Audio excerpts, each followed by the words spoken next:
জাহান্নাম বছরে 2টা নিঃশ্বাস ছাড়ে। কয়টা নিঃশ্বাস? একটা নিঃশ্বাস গ্রীষ্মকালে যখন প্রচন্ড দাবদাহ চলে, ওইটা হচ্ছে জাহান্নামের নিঃশ্বাসের ফসল। ওই প্রভাবে পৃথিবীতে এরকম দাবদাহ চলে। এই সায়েন্স বিশ্বাস করবে? করবে না। ওর বিশ্বাসের আমার যায় আসে না। আল্লাহ পাক বলেছেন সত্য, রাসূল বলেছেন সত্য। আরেকটা হচ্ছে শীতকালে যখন প্রচন্ড ঠান্ডা, তখন শীতকালে জাহান্নামের এমন একটা জায়গা আছে যেটা কিন্তু শীতল জায়গা।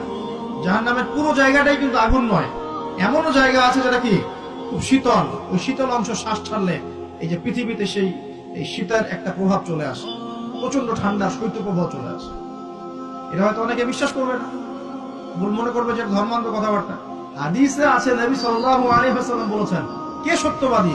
এই পুরো সভ্যতা না রাসূল সাল্লাল্লাহু আলাইহি ওয়াসাল্লাম? এই বিশ্বের সমস্ত মানুষ সত্যবাদী বেশি না আল্লাহ রাসূল বেশি সত্যবাদী? বাস, আর কোনো দরকার আছে কথা?